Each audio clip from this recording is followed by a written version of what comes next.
दोस्तों नमस्कार, मैं पंडित ब्रजभूषण शर्मा आप लोगों के सामने एक बार दोस्तों उस ज्योतिषी कड़ी में एक नई से नई कड़ी में जोड़ते जा रहा हूँ।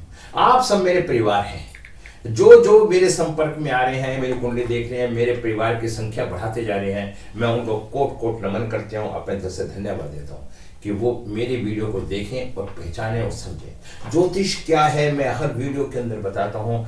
हमारे संसार में कुछ अंधविश्वास ज्यादा फैलता जा रहा है, जबकि जैसे जैसे एजुकेशन बढ़ रही है अंधविश्वास को खत्म करना चाहिए। संसार का कोई भी ज्योतिषी, कोई भी ब्राह्मण, कोई भी पंडित, कोई भी भगत आपको एक सलाह दे सकता है। सलाह के द्वारा भला होना ना होना वो ईश्वर के ऊपर निर्भर करता है, लेकिन कोई किसी का भला नहीं कर सकता। भला करने वाला एक ही शक्ति है, सर्वव्यापी जो शक्ति है वो ईश्वर है। अब कुछ लोग ये कहते हैं कि जो भगवान ने निर्धारित कर दिया वो फिक्स है। दोस्तों एजुकेशन का अभाव है, ज्ञान का अभाव है। भगवान ने हमारा शरीर बना के हमें पृथ्वी पे भेज दिया, हमें नंगा भेजा। हम पूरे जीवन नंगा क्यों नहीं रहते? हम अपनी सुविधा के अनुसार, अपनी परेशानी के अनुसार, अपने जरूरत के अनुसार कपड़े पहनते हैं, सब काम करते हैं। इसी तरह से हमें अपने कर्मों पे विश्वास करते हुए अपने कर्म का पालन करना है। फल देना ना देना उस ईश्वर के अधीन है। आज मेरा वीडियो बनाने का थीम बिल्कुल अलग है, नोट ए प्रोफेशन। आज चर्चा चल रही है हिंदुस्तान में, आने वाला प्रधानमंत्री कौन? मोदी जी, योगी जी, अडवाणी जी, या अखिलेश जी, या राहुल जी? इस तरह की बहुत भ्रांतियां चल रही हैं। मैं जो आज बताने जा रहा हूं, मैं योगी जी के और मोदी जी के बारे में बताना जा रहा हूं कि इन दोनों में से प्रधानमंत्री बनने की संभावना किसकी है। मैं इनकी दशाओं से भी और लोशोगिर से भी ये सारा का सारा एक्सप्लेन करने जा रहा हूं। यदि ये आप लोग को पसंद आए तो आप मेरी वीडियो को वायरल करना और आप इन तथ्यों को समझना। गलत कुछ भी नहीं है, हर व्यक्ति का समझाने का अपना एक तरीका है। मैं भी उस तरीके का आधार पर बना रहा हूं, छोटी सी वीडियो बना रहा हूं। कल मैं जो वीडियो बनाऊंगा योगी जी की और शाह जी की वीडियो बनाऊंगा। क्या योगी जी में और शाह जी में किसकी उम्मीद है प्रधानमंत्री बनने की, मोदी जी या योगी जी?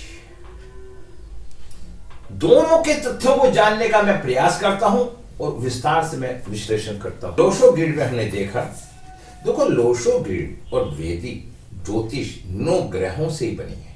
कार्य करने का तरीका अपना अपना अलग है, कोई भी विधा गलत नहीं है। जिस विधा का हम पे हमारी पकड़ बन जाए आप उस विधा पे काम। विधा कोई गलत नहीं होती, गलत होता है तो हमारा सोचने का तरीका गलत होता है। अब मैंने क्या देखा 2024 में, योगी जी की मैंने कुंडली देखी। योगी जी 5/6/1972 मूल्यांक इनकी डेट ऑफ बर्थ है 5/6/1972। इनका मूल्यांक निकल के आता है 5 और जब हम टोटल करते हैं तो भाग्यांक निकल के आता है 3। दोस्तों किसी भी कुंडली के अंदर हमें 5 और 3 का होना अनिवार्य होता है। 5 नंबर ब्रह्म स्थान होता है, व्यक्ति का कॉन्फिडेंस लेवल, मानसिक लेवल मजबूत करता है। और 3 नंबर ज्ञान होता है, आध्यात्मिक ज्ञान और डीपली ज्ञान, वो 3 नंबर। योगी जी के पास 5 और 3 है। अब मैं योगी जी की कुंडली एक बार भरता हूं और उसके बाद मैं आपका विश्लेषण करता हूं। योगी जी की कुंडली में 5 एक बार आया, 6 एक बार आया, 1 एक बार आया, 9 एक बार आया, 7 एक बार आया, 2 एक बार आया। अब मूल्यांक 5 एक बार आया, भाग्यांक 3 एक बार आया और ये 5 नंबर इनके नाम से आया। अब मैं क्या देखता हूं, योगी जी के पास 3 बार 5 आ जाता है। जिनके पास 3 बार 5 आ जाता है वो संसार के उन महान व्यक्तियों में उनकी गिनती होती है जिनका व्याख्यान करना भी मुश्किल पड़ जाता है। अब मैंने क्या देखा, योगी जी की मैंने कुंडली बनाई, सिंह लग्न की इनकी कुंडली है और इनकी कुंभ राशि है। जब इसके अंदर देखा बर्थ प्लेस 1972, ठीक है। अब इसके अंदर मैं क्या देखता हूं, 2017 से 21 तक योगी जी को ऊपर राहु की महादशा। अब आप देखिए 2017 के बाद यूपी का चुनाव और जितनी भी उलझने रही वो सारी की सारी 2017 से और 21 के बीच में हुई। और जबकि योगी जी, राहु क्या होता है, आदमी को घुमाता है। हर इलेक्शन में उन्होंने भाग दौड़ करी, चाहे वो दिल्ली का था, चाहे वो पंजाब का था, चाहे वो बंगाल का था, बहरहाल उनको ऊपर कोई ना कोई उलझने बनती रही। राहु की महादशा का प्रभाव रहा। अब मैं क्या देखता हूं, 2021 से में आती है उनके बुध की महादशा। ये महादशा मैंने न्यूमरोलॉजी के अनुसार बना निकाली है, ना कि वैदिक के अनुसार निकाली है। लोग कंफ्यूज हो जाते हैं। वैदिक की 120 साल की महादशा है और न्यूमरोलॉजी के 45 साल की महादशा है। जिस चीज को पढ़ो तो उसको उसी नजरिए से देखो तो आपको देखने में आनंद आएगा। अगर आप पढ़ न्यूमरोलॉजी से नहीं और देख वैदिक से नहीं है या लाल किताब से देख रहे हैं तो आपको ये व्यर्थ दिखाई देगी।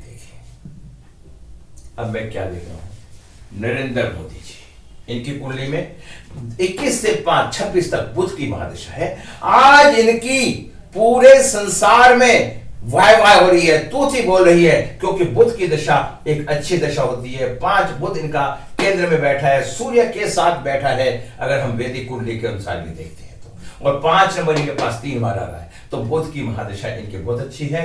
अगर हम बुध की महादशा को देखते हैं तो एक 5 नंबर यहाँ पे और भी आ सकता है।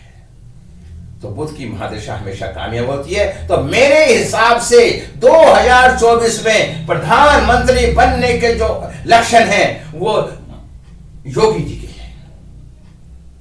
कल क्या होगा वो ईश्वर जानता है, हमें अपने विचार देने का अधिकार है। अब मैंने क्या देखा, नरेंद्र मोदी जी की मैंने कुंडली देखता हूं। मैंने इनकी कुंडली पहले भी एक बार देखी थी, 1950, मूल्यांक 8, मूल्यांक 5, सेल्फ डेस्टिनी 70%, और ऐसे ही सेल्फ डेस्टिनी 70% योगी जी की है। अब इन दोनों का जब मैंने कंपैरिजन करा, 8 नंबर इनके पास भी है, 5 नंबर भी है, और 1 इनके पास, 7 इनके पास, 9 इनके पास, 1 इनके पास, 9 इनके पास, 5 इनके पास, डबल 5, और 5 नंबर इनका भी नाम से आ गया। जब इनके पास आया, इनके पास कमी है तो कमी एक 3 नंबर की है, क्योंकि यहां पे योगी जी इमोशनल व्यक्ति भी हैं। आपने देखा होगा विधानसभा में जब उन्होंने भाषण दिया था तो उनकी आंखों से आंसू आ गए थे, रो पड़े थे। जो व्यक्ति इमोशनल प्रवृत्ति का होता है वो हमेशा टप टप उसके आंसू बहने लगते हैं, चाहे वो किसी भी ओहदे पे हो।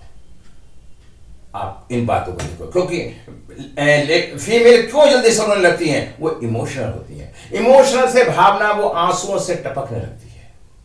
तो आपको मैं बताना चाहता हूं, अब इनके पास 2 नंबर भी नहीं है, 6 नंबर भी नहीं है, 4 नंबर भी नहीं है, और 3 नंबर भी नहीं है। तो जो मैंने देखा, जब मैंने योगी जी की मैंने कुंडली बनाई, मोदी जी की मैंने जो कुंडली बनाई, 1950 में इनके शनि की महादशा थी, इनके मैंने वैदिक न्यूमरोलॉजी से बनाई। तो मैंने ये देखा 18 से 22 तक इन पर राहु की महादशा रही। आप देखिए 22 के बाद बुध की महादशा आ गई। आप अंदाज लगा सकते हैं, जब 1958 से रहा 58, 4, 3, 14 से 4, 18, 14 तक गुरु की महादशा थी। आप समझ रहे? तो 15 से 18 तक गुरु की महादशा रही, तो उसमें हर हर मोदी, घर घर मोदी की चर्चा चारों तरफ रही। और उसके बाद राहु की महादशा है, तो आप सबको ज्ञात होगा 18 से 22 के बीच में मोदी जी के ऊपर बड़े बड़े उलझने, बड़े बड़े एलिगेशन और बड़े बड़े चुनावों में उनकी हार का भी सामना पड़ा, और जगह जगह उन्हें घूमना फिरना, मेहनत ज्यादा से ज्यादा करनी पड़ी। 22 के बाद उनके पास बुध की महादशा आई। तो बुध की महादशा के अंदर फिर से आज मोदी का परचम दोबारा से बहराने लगा, और आज फिर मोदी मोदी, हर हर मोदी, घर घर मोदी के नारे लगने लगे, और 27 तक रहेंगे। बुध की महादशा इनके लिए अच्छी है। तो 2024 में अगर चुनाव होता है, चुनाव होगा, तो वहां मोदी जी के आने की संभावना है।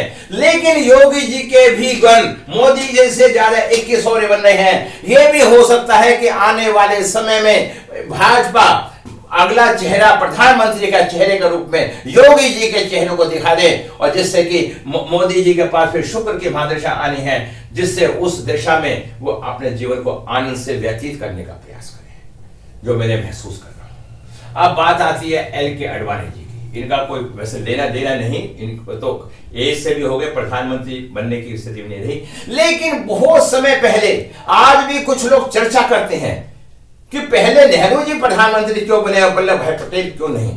और अब इस समय जब ये बात आएगी लोगों के सामने कि अडवाणी जी प्रधानमंत्री क्यों नहीं बने, मोदी जी क्यों।